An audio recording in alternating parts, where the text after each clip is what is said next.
आज हमारे चर्चा और अध्ययन का विषय रहेगा डॉक्टर भीमराव अम्बेडकर।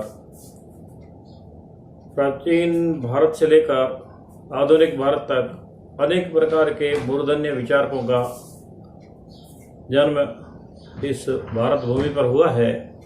डॉक्टर अम्बेडकर कौन थे, इनका भारतीय समाज में क्या योगदान है और किस प्रकार का इनका जीवन रहा, बाल्यकाल कैसा रहा, उनकी शिक्षा दीक्षा कैसे हुई, किस पारिवारिक पृष्ठभूमि से उनका आना हुआ, इन सब विषयों के बारे में बात करेंगे। मुख्य रूप से उनके विचारों को एक सामाजिक विचारक के रूप में देखा जाता है, लेकिन डॉक्टर अम्बेडकर बहुआयामी व्यक्तित्व के धनी थे, मूर्धन्य विद्वान थे। वह राजनीति विज्ञान, समाजशास्त्र, अर्थशास्त्र में सब विद्याओं में पारंगत व्यक्ति थे। आर्थिक विषयों के बड़े जानकार थे और सामाजिक चिंतक के रूप में उनका बहुत बड़ा अप्रतिम योगदान भारतीय समाज में माना जाता है।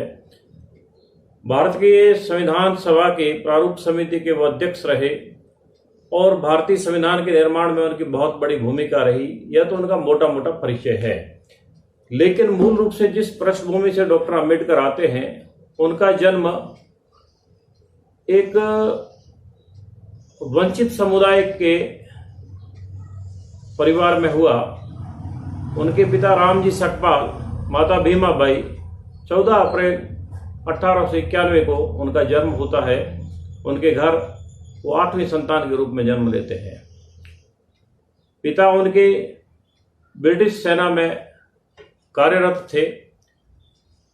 महू छावनी में रहते बचपन उनका जो बीता, उस समय उनके बाल्यकाल में ठीक ठाक वातावरण था, लेकिन जैसे ही वो सेवानिवृत्त होकर उनके पिता वापस लौटे तो समाज की सामान्य व्यवस्थाओं से डॉक्टर अम्बेडकर को सरोकार हुआ और जब वो विद्यालय में प्रविष्ट हुए, वहां से लेकर जीवन के बहुत वर्षों तक वह एक सामाजिक बुराई से जूझते रहे। और वह सामाजिक बुराई हिंदुस्तान में दलित और अछूत कहकर छूत छात की भावना, इस प्रकार का वातावरण और परिवेश अम्बेडकर ने जीवन भर कटु अनुभव किए और उन अनुभवों ने उनको इतना प्रतिबद्ध बना दिया कि इस समस्या को जड़ से उखाड़ फेंकने में ही भारतीय समाज का भला है। वह पक्के राष्ट्रवादी थे, इस विचार में किसी प्रकार का कोई संशय नहीं है। उनका बाल्यकाल थोड़ा आर्थिक कठिनाइयों में बीता।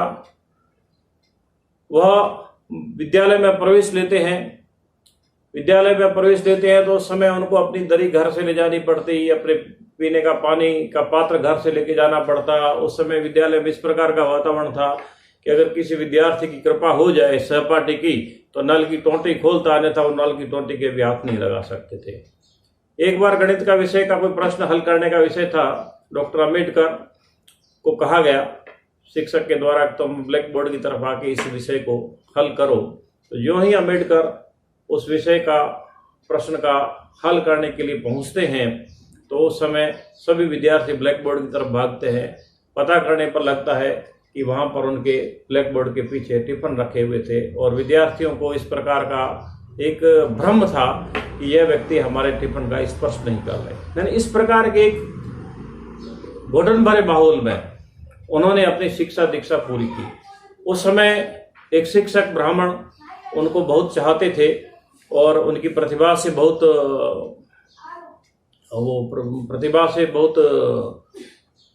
प्रभावित थे और डॉक्टर अम्बेडकर की शिक्षा दीक्षा में उनकी बड़ी भूमिका रही। महार जाति के प्रथम विद्यार्थी थे जिन्होंने उस समय मैट्रिक की परीक्षा उत्तीर्ण की।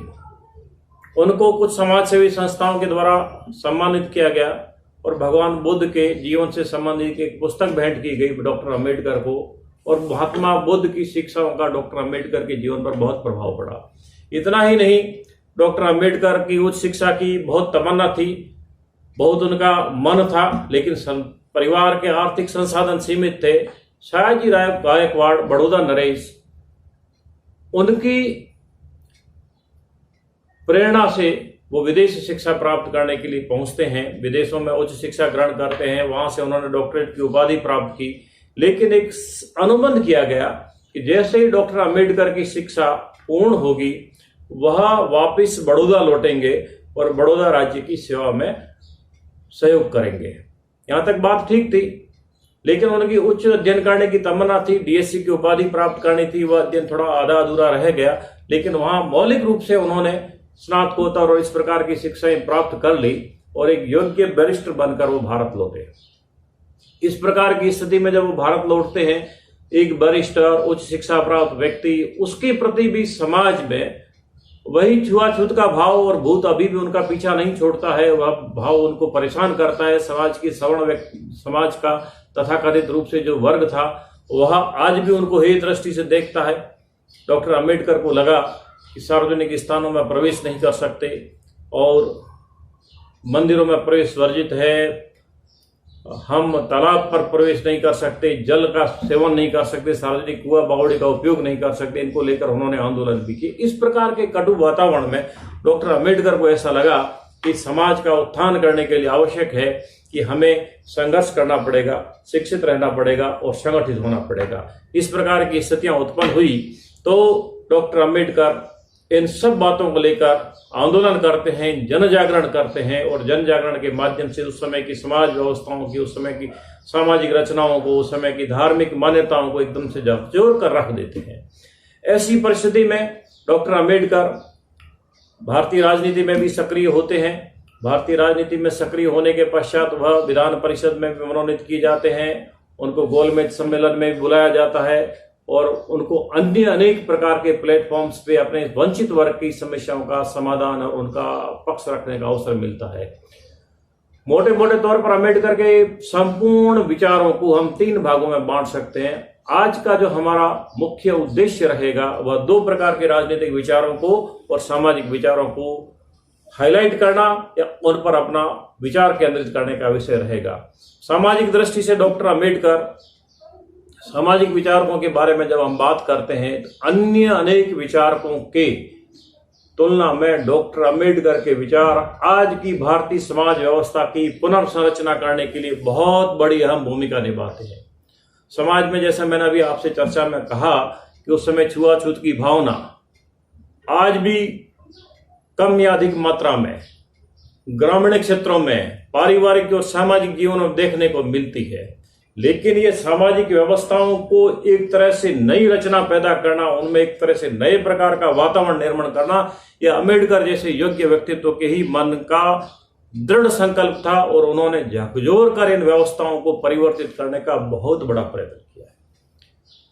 सामाजिक विचारकों में अंबेडकर का बहुत लीडिंग रोल रहा है इंडियन सोसाइटी में, और यहां तक कह सकते हैं कि आज की वर्तमान सामाजिक संरचना के पुरोधा थे, जिन्होंने समतापूर्ण समाज की स्थापना करने में बहुत महत्वपूर्ण भूमिका निभाई।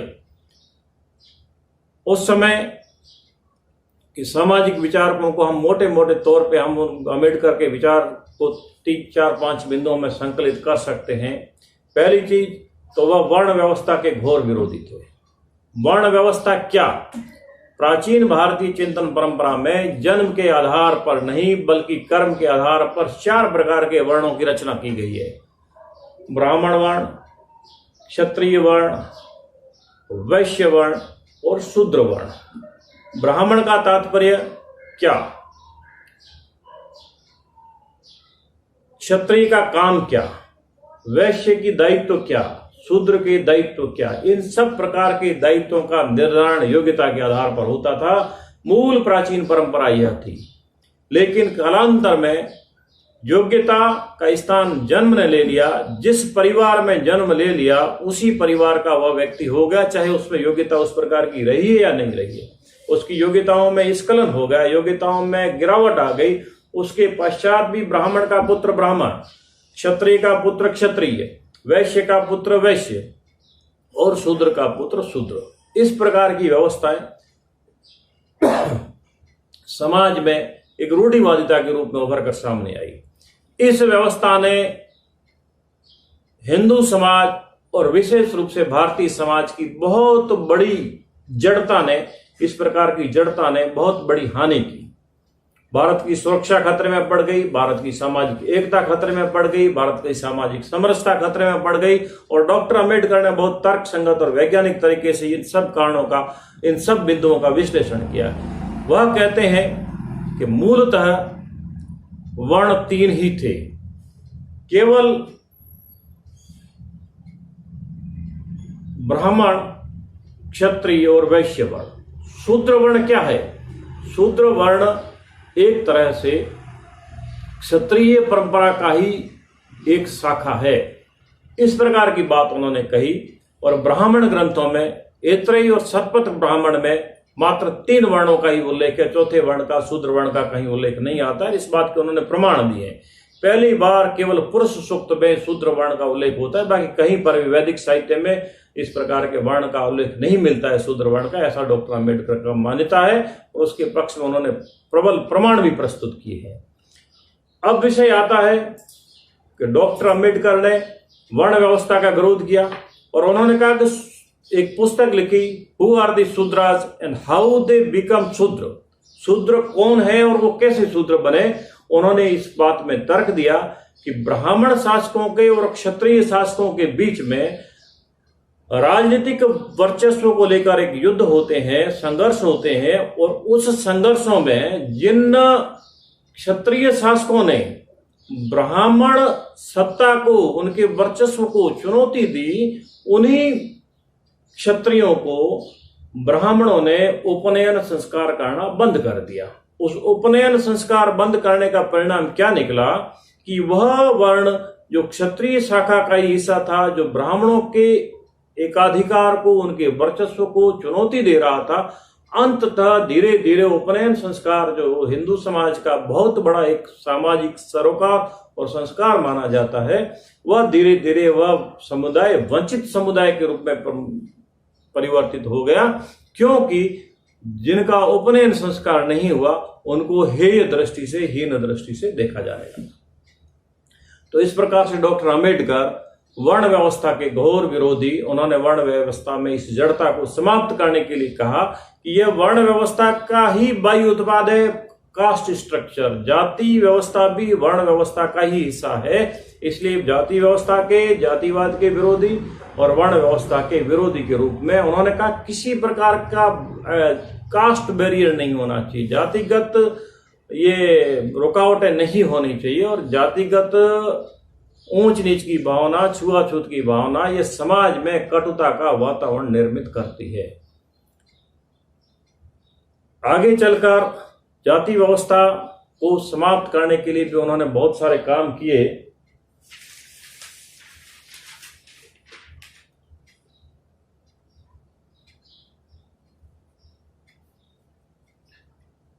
डॉक्टर अंबेडकर छुआछूत के घोर विरोधी थे। जैसा मैंने पहले भी इस चर्चा में लिया है कि डॉक्टर अंबेडकर नहीं चाहते थे और उन्होंने खुद ने कटु अनुभव किए और उन कटु अनुभवों का जिंदगी भर उनके ऊपर प्रभाव रहा।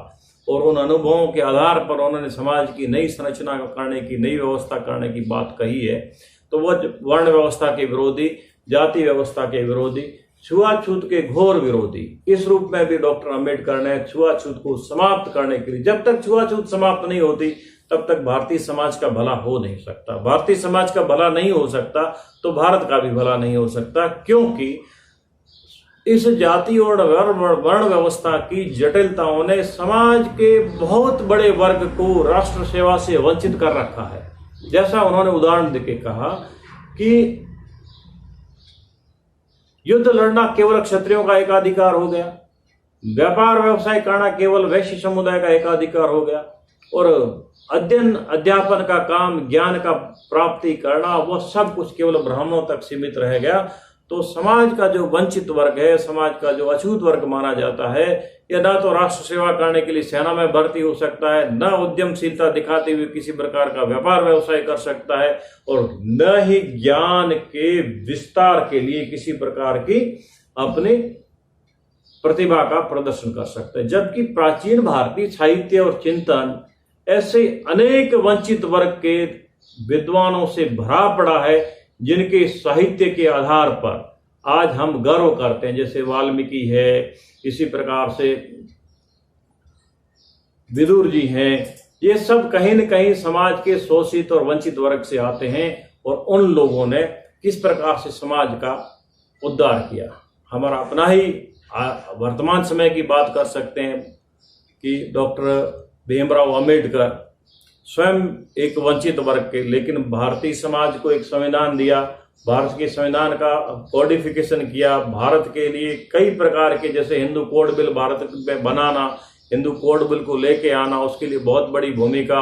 स्त्रियों के अधिकारों की जहां तक बात आती है सामाजिक विचारों में, तो डॉक्टर अंबेडकर स्त्रियों के अधिकारों के भी बहुत बड़े समर्थक के रूप में उभर कर आते हैं। उस समय समाज में स्थिति क्या, समाज में अछूत वर्ग को, एक तरह से दलित वर्ग को हे दृष्टि से देखकर समाज की मुख्य धारा से पृथक पुरुष प्रधान व्यवस्था बन गई।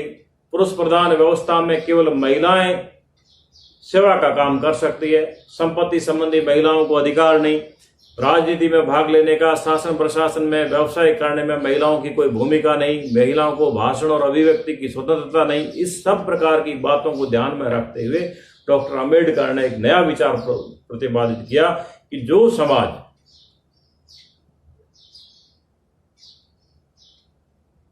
तथाकथित रूप से शूद्र कहकर अपने एक बहुत बड़े समाज को वंचित कर देता है, समाज के एक बहुत बड़े हिस्से को वंचित कर देता है, जो महिलाओं को कमजोर मानकर, उनको हे दृष्टि से, हीन दृष्टि से मानकर उनके मूलभूत मानवीय अधिकारों से वंचित कर देता है, वह समाज केवल कुछ प्रतिशत लोगों के भरोसे कैसे विकसित हो सकता है। इसलिए संपत्ति के राइट्स टू प्रॉपर्टी, भाषण और अभिव्यक्ति का अधिकार, राजनीतिक और सार्वजनिक कार्यक्रमों में भाग लेने का अधिकार, सामाजिक रूढ़िवादिता से समाज को मुक्ति प्रदान करवाना, महिलाओं के भी बहुत बड़े उद्धारक के रूप में देखे जाते हैं डॉक्टर अंबेडकर। यह बहुत कम लोगों को इस बात की जानकारी होगी। केवल उन्होंने भारत के व्यापक सामाजिक जीवन में विचार प्रस्तुत करने का प्रयत्न किया है, जिसमें उनका मुख्य ध्येय केवल और केवल एकमात्र ध्येय यह था कि हम भारत भूमि को कैसे एक बहुत बड़े सबल राष्ट्र के रूप में उत्पन्न कर सकते हैं, उसको स्थापित कर सकते हैं। और वह स्थापित करने का आधार क्या होगा, महिलाओं को बराबरी का अधिकार हो, सभी वर्गों को including schedule caste and schedule tribe, जो बाद में जाकर दो नए प्रकार के उपमाओं से वंचित वर्ग को विभूषित किया गया, उनको भी मुख्य धारा में जोड़ा जाए। तो इस प्रकार की बातचीत करके डॉक्टर अंबेडकर कहते हैं कि भाई कैसे हम भारत को आगे बढ़ा सकते हैं। दलित वर्ग का उत्थान हो, तो दलित वर्ग का उत्थान कैसे हो सकता है, तो उसके उन्होंने दो आयाम बताए। दलितों में भी विद इन सोसाइटी, उनके अपने ही वर्णों में, उनके अपने ही वर्गों में कहीं न कहीं ऊंच नीच का भाव व्याप्त है, एक हायरार्की बनी हुई है, पद सोपान बना हुआ है। डॉक्टर अंबेडकर इस प्रकार की पद सोपानी व्यवस्था को, सामाजिक पद सोपानी व्यवस्था का, चाहे वो सवर्णों के द्वारा निर्मित हो, चाहे वंचित वर्ग के द्वारा अपने ही भीतर के लोगों को भी हे दृष्टि से देखने का बात हो, एक जाति दूसरी जाति को थोड़ा उपेक्षा के भाव से देखती है, तो डॉक्टर अंबेडकर कहते हैं कि इस प्रकार का भाव नहीं होना चाहिए।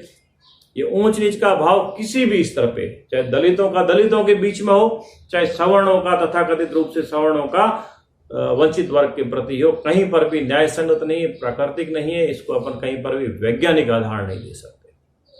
ये समाज के विकास में बहुत बड़े बाधक है। तो अब ऐसी स्थिति में भारत आजाद हो गया, भारत का विभाजन भी हो गया। आजाद भारत में दलितों की क्या भूमिका हो, उनको किस प्रकार से सबल किया जाए, तो अम्बेडकर ने 4-5 सुझाव दिए और उन सुझावों को तत्कालिक व्यवस्थाओं ने माना, संवैधानिक मान्यताएं प्रदान हुई। संविधान के द्वारा उन सुझावों को बहुत लीगल और कॉन्स्टिट्यूशनल प्रोटेक्शन भी दिया गया। जैसे उदाहरण के तौर पर विधानसभा और लोकसभाओं में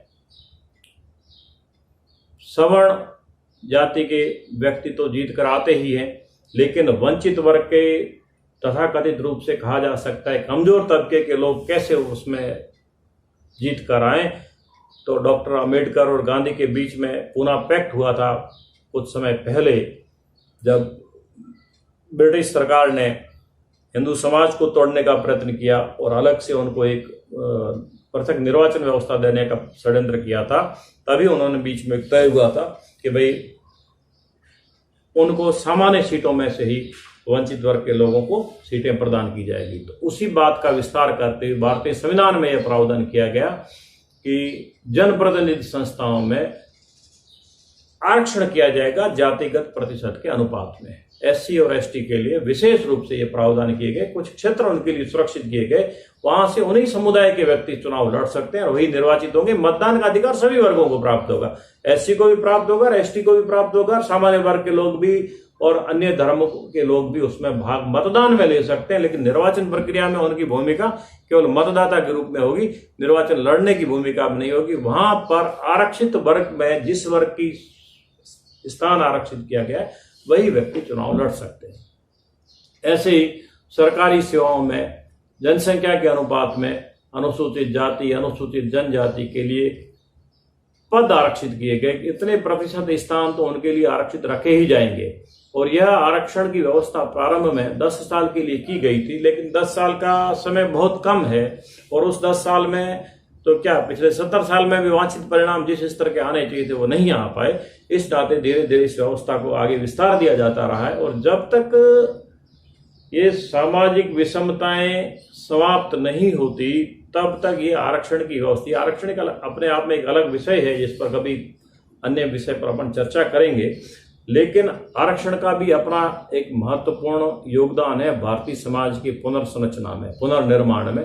अन्य अनेक लोग इसकी आलोचना भी करते होंगे, ये अपना अपना अलग विचार है, लेकिन इसकी प्रासंगिकता है, इसकी उपयोगिता है, उपादेयता है कि जब तक समाज एक रस समरस समन्वित समाज खड़ा नहीं होता तब तक जिसको कहते हैं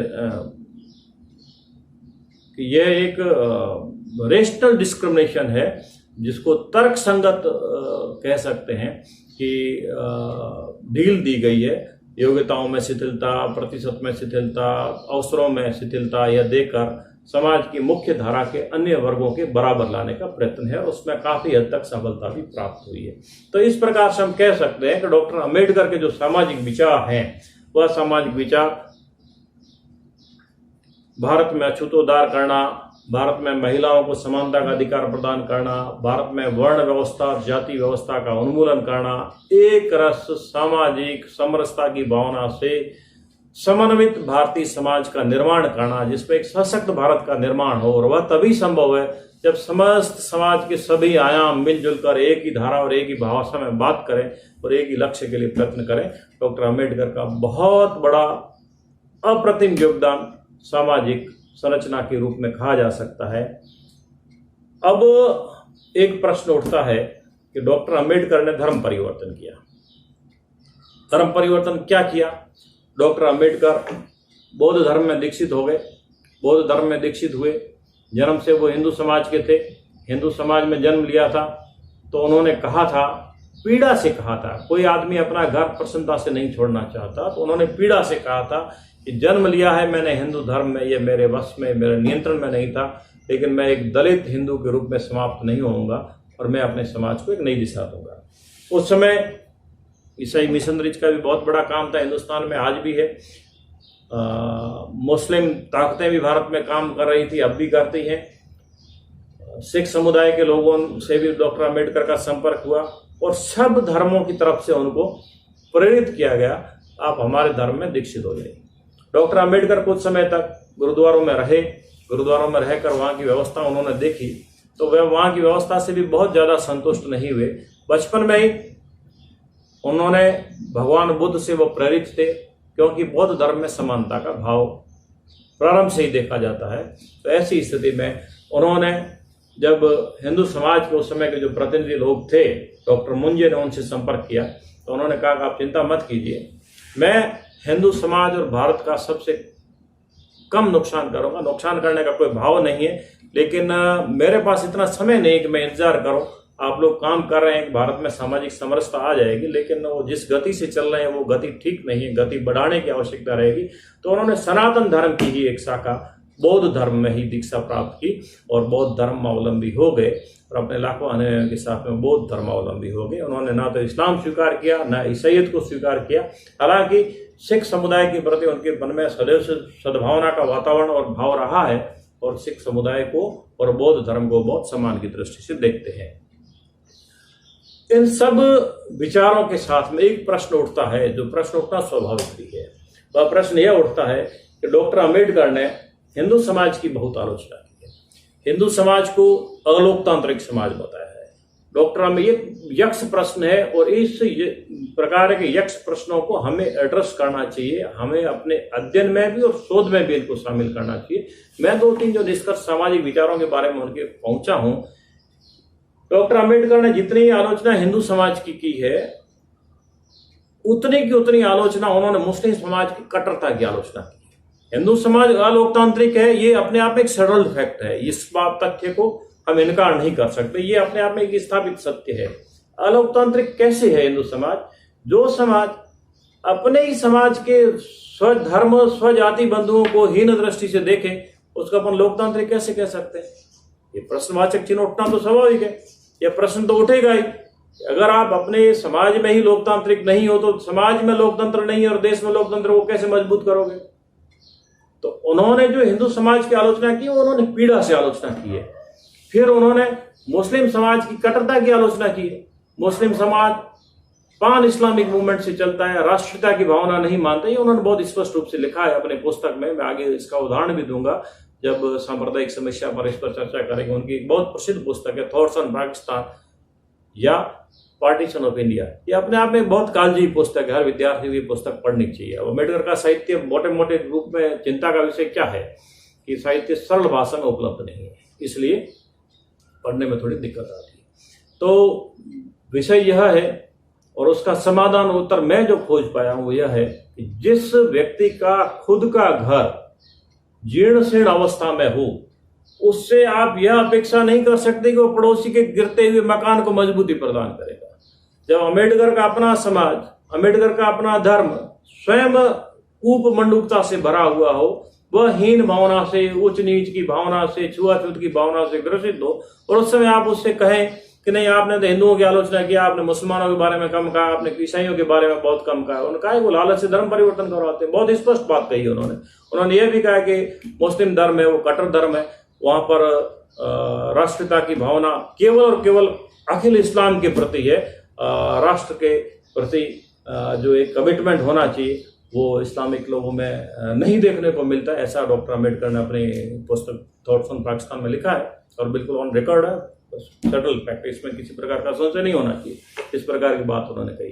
तो मैं यह कहता हूं कि एक सामाजिक अभियंता के रूप में, वह जो सोशल इंजीनियर, वह एक सामाजिक अभियंता थे, सामाजिक सृजक थे। जैसे इंजीनियरिंग की कई सारी विंग्स होती हैं, टेक्निकल होती है, एजुकेशन में मैकेनिकल, इलेक्ट्रिकल, सॉफ्टवेयर इंजीनियर, इस प्रकार के इंजीनियर होते हैं, वैसे भी समाज में भी इंजीनियर होते हैं। समाज के बहुत बड़े अभियंता के रूप में जीर्ण शीर्ण हिंदू समाज के ढांचे को ध्वस्त होने से डॉक्टर अम्बेडकर ने बचा लिया और भारतीय समाज में जो छुआछूत का भाव था वो बहुत हद तक दूर करने में सफल रहे।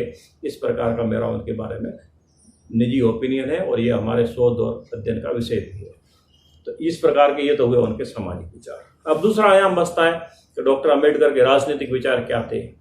देखो, डॉक्टर अम्बेडकर एक सामाजिक विचारक के रूप में बहुत प्रसिद्ध है, लेकिन डॉक्टर अम्बेडकर का मैंने अभी जैसे पिछली बार चर्चा किया कि उनकी पुस्तकें सरल भाषा में उपलब्ध नहीं है। सरल भाषा से तात्पर्य क्या कि वह आंग्ल भाषा में है। आंग्ल भाषा आम आदमी हिंदुस्तानी की भाषा नहीं है। हिंदी साहित्य में बाद में जाकर उनका ट्रांसलेशन हुआ है, लेकिन अभी भी सहज सुलभ नहीं है पुस्तकें। तो उन्होंने बहुत सारी महत्वपूर्ण पुस्तकें लिखी है। एक पुस्तक उन्होंने लिखी है द प्रॉब्लम ऑफ रूपी, भारतीय अर्थव्यवस्था को लेकर लिखा है उन्होंने। एक पुस्तक लिखी है what Gandhi and Congress has done for the untouchables. एक अन्य ग्रंथ उन्होंने लिखा है who are the Shudras and how they become Shudra. में पिछली बार चर्चा में लिया ही है शूद्र वर्ण का निर्माण कैसे होता है, क्षत्रियों का ब्राह्मण शासकों का संघर्ष होता है, इस प्रकार की बातें उन्होंने लिखी है। अंत में वर्चस्व की लड़ाई के लिए रूप में शूद्र वर्ण का वो निर्माण बताते हैं। फिर एक पुस्तक जो बहुत महत्वपूर्ण है, हर राजनीतिक विज्ञान के विद्यार्थी को वह पुस्तक थोरोली पढ़नी चाहिए, मैं रिकमेंड करता हूँ आप सब लोग पढ़ने के लिए। वह उपलब्ध है, आजकल तो नेट पे मिल जाता है सारा साहित्य। उस पुस्तक का हिंदी में भी अनुवाद उपलब्ध है, थॉट्स ऑन पाकिस्तान, अथवा उसका दूसरा जो एडिशन निकला वह निकला partition of India. Doctor Ambedkar सामाजिक विचारक के साथ साथ एक राजनीतिक विचारक भी थे। हिंदू कोड बिल उन्होंने बनवाया, धारा 356 जब लागू करने की बात आई, भारत में संविधान में लागू करने का जब प्रावधान करने की बात आई, तो अम्बेडकर जी ने कहा था, बहुत विद्वान व्यक्ति थे, उनके विचार में ये धारा का सबसे कम उपयोग होगा, और उन्होंने कहा था कि मुझे नहीं लगता कि आजाद भारत में इसका उपयोग होगा, जबकि सबसे ज्यादा दुरुपयोग किसी भी प्रकार की शासन व्यवस्था रही हो, सबसे ज्यादा दुरुपयोग मोर देन 100 टाइम्स आर्टिकल 356 का हुआ है। वो उनकी भी कल्पना से बाहर की बात थी। तो उनके जो राजनीतिक विचार हैं, उन राजनीतिक विचारों के बारे में मैं बहुत स्पष्ट कह देना चाहता हूं, मेरा जहां तक जितना अध्ययन और समझ रही है, आज तक आजाद भारत में उनके बराबर राजनीतिक मुद्दों पर सटीक टिप्पणी करने वाले बहुत कम विद्वान हुए हैं। ऐसा नहीं कि नहीं हुए, लेकिन बहुत कम विद्वान हुए। लेकिन अम्बेडकर जी ने जो बातें राजनीतिक विषयों पर कही गई, उनको बहुत सिलेक्टिवली लोगों को बताया गया। हमारा उद्देश्य यह होना चाहिए कि अम्बेडकर जी ने जितनी भी बातें कही, कटु है अथवा मृदु है, मीठी बात है, सारे विचार, हम उनके विचारों से असहमत हो सकते हैं, लेकिन विचार अभिव्यक्ति की जो बात आती है, जैसा वॉल्टेयर ने कहा है कि विचार अभिव्यक्ति के आपके अधिकार की मैं रक्षा करूंगा, हो सकता है आपके विचारों से मैं सहमत नहीं हूं। तो अम्बेडकर जी ने जो जो विचार व्यक्त किए हैं, उन विचारों में राजनीतिक दृष्टि से 4-5 इश्यू प्रमुख होते हैं। जैसे लोकतंत्र के बारे में उनकी क्या विचार थी, लोकतंत्र के प्रबल समर्थक थे। जो व्यक्ति सामाजिक लोकतंत्र के लिए संघर्ष करता है, वो राजनीतिक लोकतंत्र की तो बात करेगा ही। निश्चित रूप से डॉक्टर अम्बेडकर भारत में राजनीतिक लोकतंत्र के समर्थक थे, और उनका यह मानना था समस्त प्रकार की राजनीतिक व्यवस्थाओं में, लोकतंत्र में अनेक कठिनाइयां और परेशानियां आ सकती है, लेकिन लोकतंत्र से बेहतरीन विकल्प भारत के लिए कुछ है नहीं। और दुनिया में भी सबसे ज्यादा लोकप्रिय व्यवस्था है, खर्चीली है, इसमें निर्णय कम होते हैं, जल्दी निर्णय नहीं हो पाते, आपातकाल में उपयोगी नहीं, बहुत सारे लोग इसकी आलोचना करते हैं, लेकिन लोकतंत्र से बेहतरीन शासन व्यवस्था का विकल्प आज तक प्राप्त नहीं हो पाया। नंबर 1, लोकतंत्र के बहुत बड़े समर्थक थे डॉक्टर अम्बेडकर। वयस्क मतदान के समर्थक थे। सभी वयस्क भारतीय नागरिकों को मतदान का अधिकार प्राप्त होना चाहिए। SC ST के लिए प्रतिनिधित्व सुनिश्चित करने के लिए प्रतिनिधि संस्थाओं में आरक्षण की व्यवस्था होनी चाहिए। महिलाओं को राजनीति में सक्रियता से भाग लेने के लिए अधिकार प्राप्त हो, मतदान का अधिकार प्राप्त हो, और नेतृत्व करने का भी अधिकार प्राप्त हो, यह भी डॉक्टर अम्बेडकर चाहते थे। तो एक तो वह लोकतंत्र के बहुत बड़े समर्थक थे। दूसरा, धर्मनिरपेक्षता के प्रबल समर्थक थे। सभी धर्मों को समान दृष्टि से देखना, राज्य का अपना कोई धर्म नहीं होगा, भारत किसी भी धर्म को अपना राज धर्म घोषित नहीं करेगा कि ये हमारा स्टेट रिलीजन है। इसका मतलब यह नहीं, उन्होंने आगे कहा कि इसका मतलब यह नहीं कि हम सब धर्मों का विरोध करते हैं। भारत का अपना आधिकारिक रूप से, अधिकृत रूप से सरकार का या राज्य का अपना कोई धर्म नहीं होगा। अगर वो कोई धर्म होगा तो राजधर्म ही होगा, यानी राज्य के नाते शासक के क्या कर्तव्य होते हैं वही हमारा धर्म होगा। तीसरी बात जो उन्होंने कही धर्मनिरपेक्षता के बारे में, सभी धर्मों को बराबर का समानता का अधिकार प्राप्त हो, धर्म के आधार पर किसी प्रकार की भेदभावपूर्ण बात नहीं हो। 3-4 उस समय बर्निंग इश्यू थे जिन पर डॉक्टर अम्बेडकर के विचार जानना बहुत आवश्यक है। धारा 370 के बारे में, धारा 370 भारत में लागू की गई, संविधान में जब शामिल करने की बात आई तो डॉक्टर अम्बेडकर ने उसका विरोध किया। डॉक्टर अम्बेडकर से जब शेख अब्दुल्ला मिलते हैं तो डॉक्टर अम्बेडकर उनको इनकार कर देते हैं कि मैं आपका समर्थन इस प्रावधान के लिए नहीं कर सकता। भारत केवल कश्मीर का पोषण करता रहे और कश्मीर का भारत के प्रति कोई दायित्व नहीं, भारत के प्रति कोई भाव नहीं, इस भाव को मैं स्वीकार नहीं कर सकता। इस बात का उल्लेख प्रोफेसर बलराज मधोक ने अपनी जीवनी में किया है। उन्होंने कहा है कि मेरे और अम्बेडकर के बीच में वार्ता हुई और उस वार्ता के आधार पर मैं इस बात को प्रमाणित करता हूँ। ये डॉक्टर प्रोफेसर बलराज मधोक जो भारतीय जनसंघ के संस्थापकों में से थे। नंबर 1। नंबर 2, धारा 370 के समर्थक नहीं। छोटे छोटे राज्य होने चाहिए। जो राज्य इकाइयां जितनी छोटी होंगी वो उतना ही अधिक विकास कर। राज्यों का तात्पर्य क्या? राज्यों का तात्पर्य हमारे अपने देश की जो प्रशासनिक इकाइयां हैं वो छोटी छोटी हो, बहुत बड़े राज्य नहीं हो। बड़े राज्यों में विकास और सामाजिक न्याय की धाराएं आम आदमी तक, समाज के सबसे अंतिम व्यक्ति तक पहुंचने में बहुत बाधाएं उत्पन्न होती है। और आप अनुमान लगा सकते हैं कि भारत की आज़ादी के बाद में, भारत के विभाजन के बाद में भारत में बहुत सारे छोटे छोटे राज्यों का निर्माण हुआ है और उन राज्यों ने बड़े राज्यों की तुलना में अच्छी प्रगति की है। ये डॉक्टर अंबेडकर की दूरदर्शिता का परिणाम था कि उन्होंने इस प्रकार की बात उस समय कही थी कि राज्य इकाइयां छोटी होनी चाहिए। भारत की अखंडता के समर्थक थे, भारत की एकता के समर्थक थे। एकता, अखंडता पर किसी प्रकार का कोई समझौता नहीं हो सकता, यह डॉक्टर अंबेडकर का मत था। तो एक तो धारा 370 के समर्थक नहीं, भारत में लोकतंत्र के समर्थक, भारत में धर्मनिरपेक्षता के समर्थक, भारत में किसी भी प्रकार के धर्म की धार्मिक कट्टरता के विरोध में थे, चाहे वो इस्लाम की कट्टरता हो, चाहे वो हिंदुओं की कट्टरता हो, चाहे वो क्रिश्चियनिटी की कट्टरता हो, चाहे अन्य धर्मों की कट्टरता हो। किसी भी प्रकार की धार्मिक कट्टरता के पक्ष में डॉक्टर अंबेडकर तो किसी भी प्रकार की धार्मिक, जातिगत किसी प्रकार की कट्टरता के पक्ष में नहीं थे। यह उनका अपना एक व्यक्तिगत विचार था। अब विषय आता है जिस विषय से लोग बचना चाहते हैं, जिस विषय पर लोग चर्चा नहीं करना चाहते, मैं आपको उस विषय के बारे में बताता हूं। भारत का विभाजन हो रहा था। भारत का विभाजन हो रहा था। भारत में दो प्रकार की धाराएं चल रही थी। एक धारा कह रही थी कि भारत का एकीकरण होता रहना चाहिए, भारत एक ही रहना चाहिए। दूसरी विचारधारा कह रही थी कि भारत में दो नेशन है, टू नेशन थियरी है।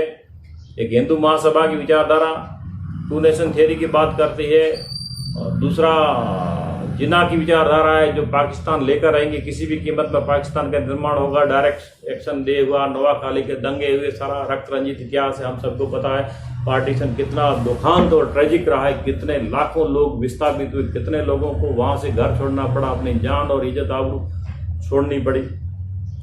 इस सब परिस्थिति में डॉक्टर अंबेडकर का क्या विचार था?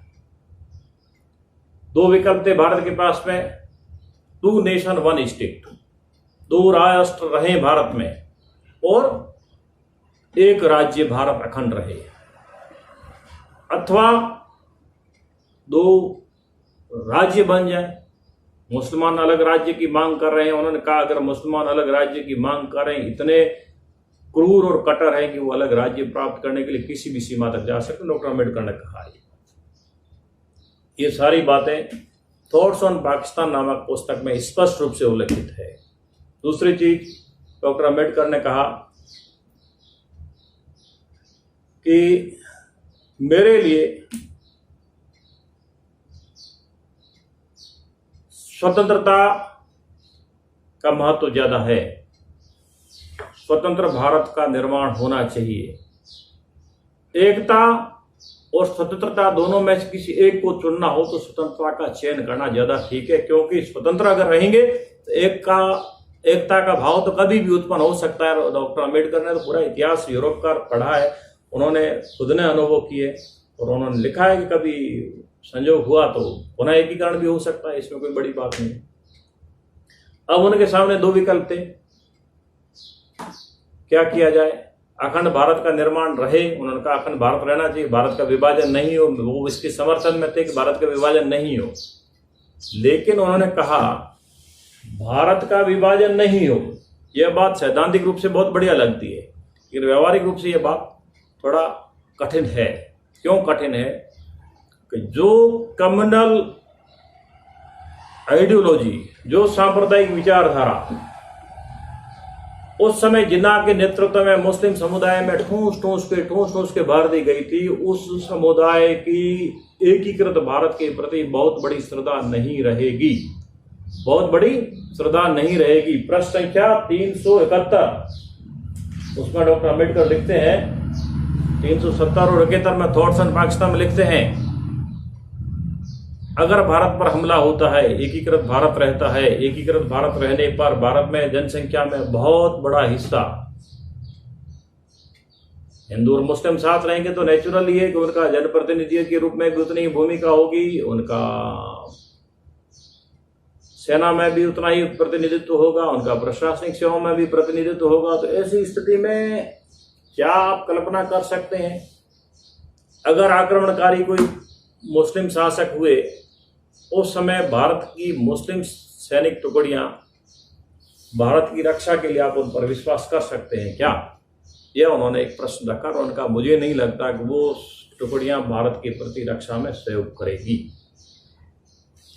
तो इसका तात्पर्य क्या हुआ? उन्होंने कहा कि बर्क ने कहा है, बर्क को कोट किया उन्होंने, बार्कर को कोट किया उन्होंने, बर्क को कोट करते हुए उन्होंने कहा कि जैसे अपनी सुरक्षा के लिए बहुत आश्वस्त रहना और भ्रम में रहना कि हम तो सुरक्षित हैं और फिर नष्ट हो जाना, भ्रम में रहेंगे तो नष्ट होंगे। इससे बेहतर क्या है? इससे बेहतर है कि अपनी सुरक्षा के बारे में अतिशय प्रयत्न करना, बहुत सारी सुरक्षा की व्यवस्थाएं करना, चाहे जग हंसाई हो, दुनिया आपका उपवास करे कि ऐसी क्या आपको अस्तित्व का संकट है, आप क्यों इस प्रकार के व्यग्र हो रहे हो, आपको किसी प्रकार के हमले की आशंका नहीं, कौन आप पर युद्ध कर रहा है, कौन युद्ध थोप रहा है, कई सारे प्रश्न उठेंगे। उनका जग हंसाई होती है, होने दो। बर्क को उन्होंने आधारित रख के कहा कि अतिशय सुरक्षा की भ्रमपूर्ण वातावरण में जीने से बेहतर है हम अतिशय प्रयत्न कर रहे हैं, भ्रम नहीं रखेंगे हम सुरक्षित है, इसके लिए हम बहुत सारे एफर्ट्स कर लें, लोग हंसते हैं तो हंसने दो। तो उन्होंने कहा अगर पार्टीशन नहीं होना चाहिए, जो मैं 3 बिंदु कहता हूं, पहली चीज तो उन्होंने कहा भारत का विभाजन नहीं होना चाहिए। अगर भारत का विभाजन मुस्लिम लीग अपनी उस मांग पर अड़ी हुई है और वह रक्तपात करके भारत का विभाजन करवा लेती है, और ब्रिटिशर्स भी चाहते हैं कि भारत का विभाजन हो जाए, कुछ भारतीय नेतृत्व की जल्दबाजी थी कि भाई हमें जल्दी से आजाद हो जाना चाहिए, सब प्रकार के फैक्टर्स है। तो ऐसी स्थिति में जब भारत का विभाजन हो जाता है तब भी सांप्रदायिक समस्या बनी रहेगी कि जो मुसलमान हिंदुस्तान छोड़ना नहीं चाहेंगे, तो ऐसी स्थिति में क्या स्थिति होगी। तब डॉक्टर अम्बेडकर ने बहुत व्यवहारिक सुझाव दिए, यूरोप के कई देशों का उदाहरण देते हुए उन्होंने कहा उस स्थिति में जनसंख्या का स्थानांतरण ही एकमात्र विकल्प है। सारे हिंदू पाकिस्तान छोड़कर हिंदुस्तान आ जाएं, सारे मुसलमान हिंदुस्तान छोड़कर पाकिस्तान चल जाएं, जनसंख्या का स्थानांतरण यूरोप के कई देशों में ऐसा हुआ भी है, तो उन्होंने उन देशों के उदाहरण भी दिए हैं। तो ऐसी स्थिति में डॉक्टर अम्बेडकर ने कहा है कि यही एक सांप्रदायिक समस्या का स्थायी समाधान है। फिर भारत एक परिसंघ के रूप में रह सकते हैं। भाई 3 विकल्प थे, भारत का अलग विभाग, भारत का एकीकरण रहे, भारत का और पाकिस्तान का विभाजन हो जाए, और तीसरा था भारत और पाकिस्तान का परिसंघ बन जाए। तो अम्बेडकर ने पहली चीज तो ये कही कि भारत का विभाजन नहीं होना चाहिए। फिर भी अगर हो जाता है तो जनसंख्या का स्थानांतरण हो जाए, बहुसंख्यक समुदाय है पाकिस्तान का पाकिस्तान में रहे, हिंदुस्तान का बहुसंख्यक समुदाय हिंदुस्तान में रहे, बाकी जो समुदाय बसता है वो अपने अपने जनसंख्या का स्थानांतरण कर ले। उसके बाद में दोनों मिलकर एक कन्फेडरेशन भी बना सकते हैं, कन्फेडरेशन भी बना सकते हैं, परिसंघ बना सकते हैं, जिसमें रक्षा और विदेश संबंधी मामले होंगे, और मोटे मोटे तौर पर एक केंद्रीय इकाई देखे जिसमें दोनों समुदायों को और दोनों देशों के प्रतिनिधि हो, और वह दुनिया के लिए एक बहुत बड़ी ताकत के रूप में इस पूरे एशियाई महाद्वीप में एक बहुत बड़ी लीडिंग रोल और भूमिका के रूप में रहेंगे। तो इस प्रकार मैं कह सकता हूं कि डॉक्टर अम्बेडकर केवल एक सामाजिक विचारक नहीं, केवल एक आर्थिक विचारक नहीं, केवल एक राजनीतिक विचारक नहीं, बहुआयामी व्यक्तित्व के एक ऐसे निष्णात विद्वान व्यक्ति थे जिन्होंने भारतीय समाज की सब प्रकार से कायाकल्प करने का प्रयत्न किया है। तो हमें इसमें 3-4 बिंदु ध्यान में विशेष रूप से रखने चाहिए। उनके सामाजिक विचार क्या है, दूसरे उनके राजनीतिक विचार क्या है, और तीसरा सांप्रदायिक समस्या के बारे में अम्बेडकर का क्या विचार है। तो इतना कहकर आज अपनी बात पूरी करते हैं। इस प्रकार कोई समस्या होगी तो इसके बारे में आगे फिर चर्चा करेंगे।